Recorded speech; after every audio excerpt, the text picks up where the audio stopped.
Pense como um imperador. Não gaste tempo advogando como um homem bom deve ser. Donald Robertson acredita que existe uma correlação entre a moderna psicologia cognitiva e a filosofia estoica. Ambas fazem parte do princípio de que nossas emoções são fruto de nossas crenças. Algumas técnicas dos estoicos lembram as que aparecem nos consultórios de hoje. Princípios da filosofia viraram termos complicados da terapia cognitivo-comportamental de hoje, como distanciamento cognitivo e análise funcional. Para o autor, se combinarmos a psicologia contemporânea e os conceitos estoicos, encontramos um sistema de progresso de vida e prevenção para a saúde mental ainda mais eficiente. Os estoicos ensinaram a achar um propósito na vida, a enfrentar as adversidades, a vencer os sentimentos tóxicos, a experimentar a alegria e a vencer o sofrimento de forma digna. O autor foca principalmente no imperador Marco Aurélio, o principal expoente dessa filosofia. Ele acreditava que não devíamos gastar nosso tempo advogando como um homem bom deveria ser. Em vez disso, bastava sê-lo. As 4 virtudes cardeais. Os estoicos acreditavam nas 4 virtudes cardeais: sabedoria, justiça, coragem e temperança. Elas são um guia para uma vida de harmonia, em que se aceita a si, aos outros e aos eventos externos, fora do nosso controle. Só que esses ideais não são simples de alcançar, especialmente em circunstâncias difíceis. No entanto, são os princípios que guiaram a vida de Marco. Era sua luz orientadora e ele treinou para que conseguisse pôr em prática seus princípios. Os estoicos defendiam que podemos desenvolver virtudes e, com a prática, adotar as características positivas que queremos. Não é a busca pela perfeição. Os estoicos sabiam quando falhavam, mas eles se esforçavam para alcançar seus ideais. O segredo é escolher o caminho que é sábio, justo, corajoso e moderado. Marco levou esses princípios a sério, buscando a virtude na sua rotina. Essa estrada troca os prazeres rápidos pela busca por uma autêntica felicidade. A eudaimônia. Todos temos nossas próprias montanhas russas emocionais. A alegria e a tristeza são inconstantes. Só que Marco decidiu viver de forma diferente. Ele aprendeu a lidar com as emoções difíceis, como a raiva, usando a filosofia estoica. Assim, encontrou a eudaimônia, o estado de autêntica e duradoura felicidade. Ser feliz é diferente de estar satisfeito. O prazer passa rápido, enquanto a eudaimônia dura. Ela não vem da realização de desejos, mas da satisfação em ter uma vida virtuosa. Isso se deve à prática estoica, que inspirou o distanciamento cognitivo dos psicólogos. É a prática de se separar mentalmente das emoções para vê-las de um ponto de vista externo. Imagine-se como se fosse visto de fora. A partir daí, elabore respostas racionais. Essa prática estoica ajuda a baixar a poeira emocional e a ver o problema como um terceiro, com um olhar imparcial. Quando vê suas emoções como se pertencessem a outra pessoa, você passa a ter reações melhores. Aceite a impermanência da vida. Tudo na história será esquecido. Para algumas pessoas, deixar de existir da memória dos outros é uma fonte de ansiedade. Essas se comportam de forma tola em um esforço para deixar um legado e se tornarem imortais. Marco vai pelo caminho contrário. Em vez de lutar contra a impermanência da vida, ele prefere aceitá-la. Não siga seu ego, esqueça a ideia de ser lembrado.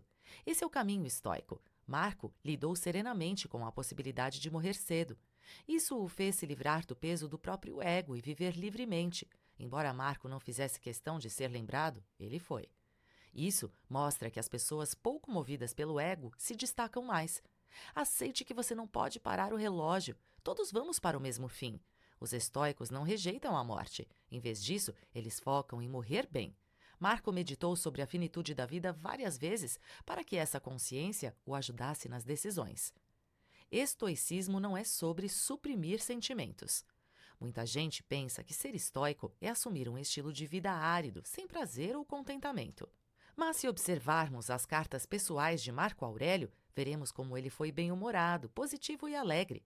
Isso mostra que o estoicismo não é sobre suprimir sentimentos, e sim sobre não se deixar controlar por eles. Os estoicos tinham o mesmo entendimento fundamental da psicologia moderna. Sabiam das vantagens de seguir a razão e dos problemas de reprimir o que se sente. Ao pensar em um adepto, não imagine uma pessoa chata. Em vez disso, ponha na sua mente a imagem de alguém que investe em uma felicidade mais duradoura. Os estoicos evitam o estresse dos desejos. Eles aceitam a morte, ainda que não de forma sombria.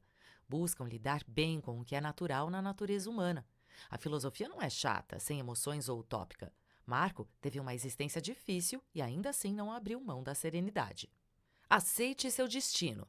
O estoicismo é sobreviver uma vida em harmonia com o caminho natural do mundo. Para os adeptos da ideia, o objetivo é agir de acordo com a natureza. Os estoicos focam em aceitar o destino como ele é e não como deveria ser. Marco acreditava que sua vida era tão boa quanto qualquer outra que poderia ter. Isso não significa que as preferências não importem.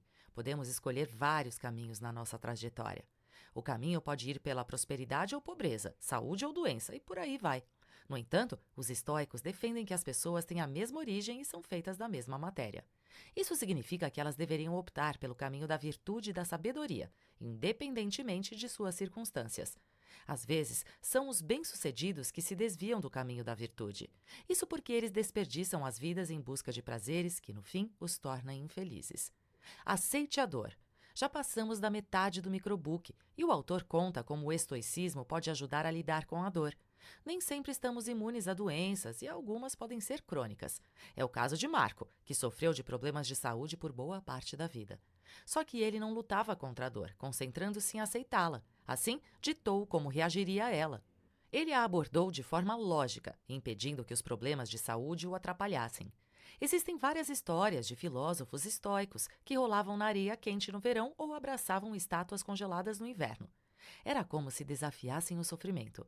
Eles, aos poucos, se imunizaram contra as condições dolorosas que viriam no futuro. Assim, ficaram prontos para enfrentar o sofrimento. Para os estoicos, a dor é sempre aguda ou crônica, nunca simultaneamente as duas coisas, o que significa que é suportável. Praticando as dificuldades voluntárias. As pessoas sofrem porque ignoram a inevitabilidade das coisas difíceis. Por isso, os estoicos praticavam as dificuldades voluntárias. Isso acontecia quando abriam mão do conforto e encaravam coisas árduas de propósito. Uma versão moderna disso é o hábito de tomar banhos frios recomendado por alguns livros de desenvolvimento pessoal. O prazer e a conveniência nem sempre vão estar ao alcance da mão. Por isso, vale a pena se habituar ao desconforto. Faça coisas difíceis, mesmo quando o conforto está disponível. Essa é uma forma de fortalecer o caráter e de se aproximar das virtudes. As dificuldades voluntárias são uma forma de se preparar para o pior. Os estoicos usavam para treinar sua capacidade de vencer a adversidade, expondo-se deliberadamente ao frio ou calor intenso, por exemplo. É uma forma de lidar com o estresse e se preparar para os problemas da vida. Experimente se expor a algo difícil. Faça um exercício físico, ainda que traga dores. Ligue o chuveiro no modo gelado. Recompense boas críticas. Marcos sempre recompensava as pessoas que faziam boas críticas. Esse feedback servia para que não se afastasse de seus princípios mais importantes. O resultado é uma vida de decisões consistentes. Ele insistia que tivesse uma pessoa no seu círculo que fiscalizasse seus ideais, fazendo com que não se perdesse deles. Quando os estoicos sentiam que não tinham ninguém capaz de fazer boas críticas, recorriam aos mentores imaginários. Alguns filósofos, como Galeno, Sêneca e Epiteto, recorriam ao poema, os Versos Dourados de Pitágoras. São um conjunto de exortações morais da antiguidade. Nesse caso, Pitágoras seria um mentor imaginário, que nos lembraria do que precisamos aperfeiçoar e das virtudes que precisamos nos aproximar.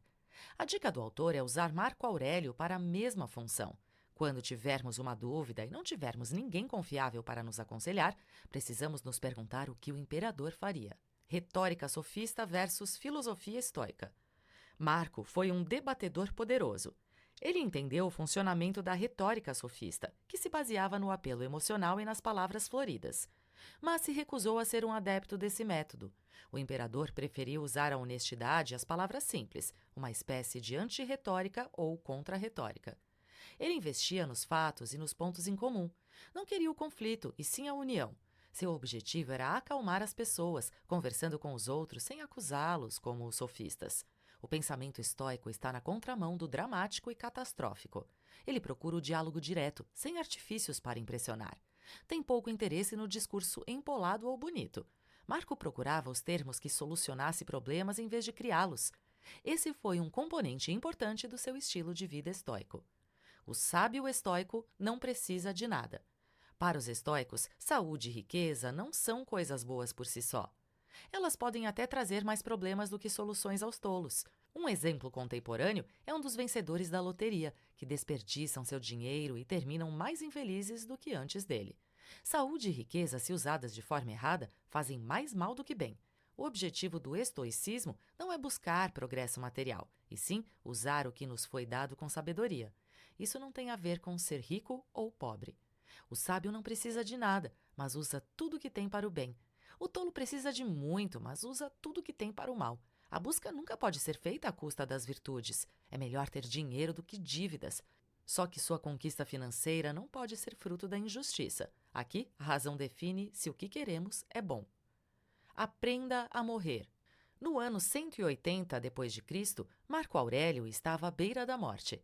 Ele foi acometido por uma febre e seu estado de saúde decaiu. Provavelmente iria morrer e todos sabiam disso. Ele estava sofrendo com a peste antonina, um tipo de varíola da época. Com quase 60 anos, seu estado de saúde era frágil. No entanto, os médicos presenciaram um comportamento sereno e quase indiferente. Parecia que ele não se importava com o que estava acontecendo. Mas isso era fruto de preparo. Marco aprendeu a contemplar a morte de forma racional e serena. Para os estoicos, só desaprendemos a ser escravos quando aprendemos a morrer. Isso não se deu do dia para a noite. O imperador sempre foi um homem afetuoso, que se sensibilizava com a perda. No estoicismo, encontrou o caminho para suportar o fim das pessoas que mais gostava. Depois, usou todos os anos de aprendizado para encarar a própria morte de forma serena. Notas finais. Pense como um imperador mostra as ideias de Marco Aurélio e os princípios da filosofia estoica. Seus adeptos advogavam uma vida virtuosa, serena e em paz com as dificuldades centrais da vida, como a doença, a morte e a pobreza.